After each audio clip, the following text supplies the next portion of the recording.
Camshot donates and says, yesterday I showed you StarCraft, today let's do this, biatch. LOL. Ugh. Welcome back, Seth Bling here. You're looking at footage of Donkey Kong for the That's funny, man. That is funny. Very funny. Welcome back, Seth Bling here. You're looking at footage of Donkey Kong for the Atari 2600 being played on my Atari 2600 emulator in vanilla Minecraft 1.13.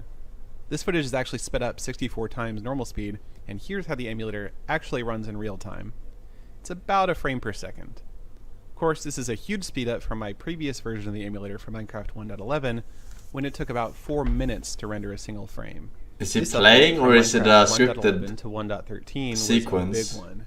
Instead of running on 2,000 command blocks, it's now a data pack with about 10,000 MC function files, containing about 30,000 commands. He's playing. I added an on-screen joystick. You simply click to toggle up, down, left, right, and the button. Since the emulator is actually somewhat playable, I did a speedrun of Dragster. How can you add a joystick? Good freeze frame. How can you add a joystick? I understand how you can do the things, but how do you add a joystick for it that's connected to the redstone switch thingies, command blocks thingies? How do you get like a text menu?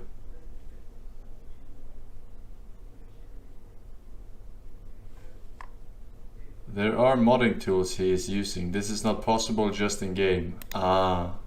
Held the world record. That's basically what I was asking. 5.51 seconds, which was considered to be the longest held video game world record. However, recently this time came under controversy and was thrown out when OmniGamer disassembled the game and proved that Todd's time was impossible. Here you can see the sped up footage of my 5.57 second speedrun of Dragster, which ties the world record as the optimal time. Of course, the speedrun actually took about 15 minutes on my super slow emulator. However, I will note that the rules on speedrun.com say to use in-game time, not real time, and emulators are allowed. In fact, it's not uncommon for emulators to run at a slightly slower pace than consoles, even if that is usually a fraction of a percent. So technically, the speedrun doesn't break any of the leaderboard rules. What the fuck? Anyway, the emulator now uses thousands of scoreboard objectives to store RAM and ROM values rather than being stored in dirt and stone. Are they speedrunning? The only exception is that you can load new ROMs from dirt and stone chunks like before. You just point at a ROM brick with a carrot on a stick and right-click to load it. Because data packs and commands in 1.13 yielded so many performance improvements, I was actually able to playtest a bunch of games and fix bugs so that they're playable. Donkey Kong was my go-to for testing because you can start playing as soon as the console turns on. There's a weird glitch if you hit a barrel with the hammer, but otherwise the game seems to operate pretty well. Space Invaders works perfectly, though it's really hard to aim your shots when you're playing at a frame per second. You just don't get any sense of movement speeds. Pac-Man works as well, and you can see the game only renders one of the 4 ghosts each frame, alternating between them, making the game very blinky. Adventure seems to work fine, though it's a little boring at 1 frame per second since you're mostly walking through empty rooms.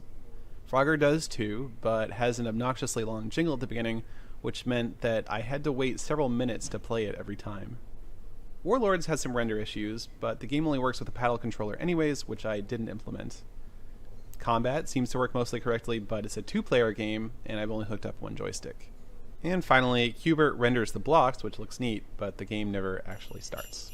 If you type this command, /scoreboard players set global debug 1, the emulator will display every single processor instruction it's running in chat. Since chat gets logged to your Minecraft log file, this creates actually a very readable trace log, assuming you know 6502 assembly, which is the assembly language programmers use to program the Atari games. These trace logs are my key to fixing bugs in the emulator. If you want to download my emulator and try it out for yourself, there's a download link for the world in the video So description. this is speed up 64 times. This must be the most boring thing I've ever seen.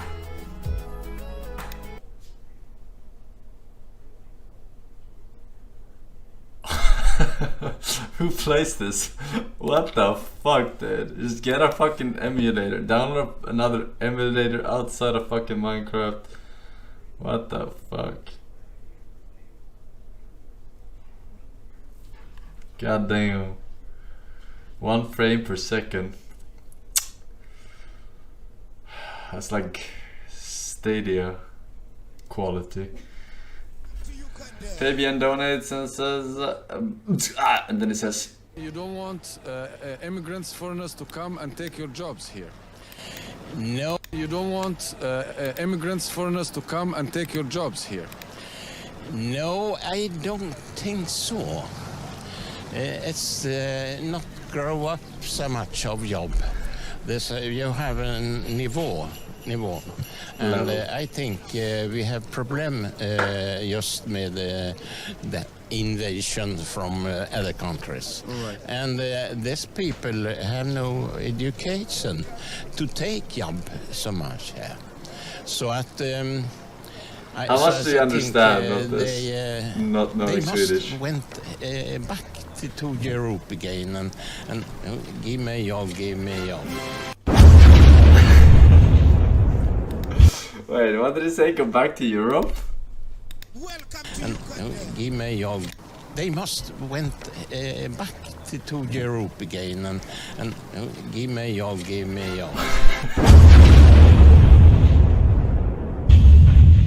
No, I don't think so.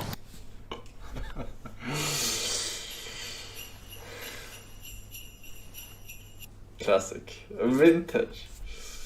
You haven't pretended enough. I already have seen Forsen beat the juicer, and I am an extremely reliable source. Anyway, do you think you could add a nanny cam to your stream? So while you play, we can also watch Nanny play with her clit all day. Yeah, it's actually activated already. Tier 3 sub privilege only though, for obvious reasons. So if you write exclamation mark tier 3 cam, you will see all the info you need if you're a tier 3 sub. Peppa, are you gonna go?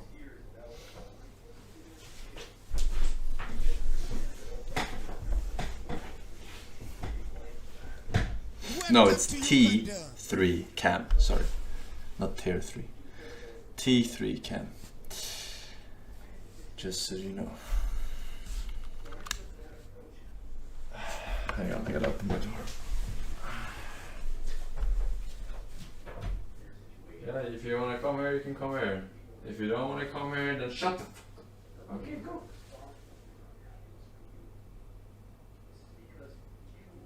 Da baby! Da baby! Da baby!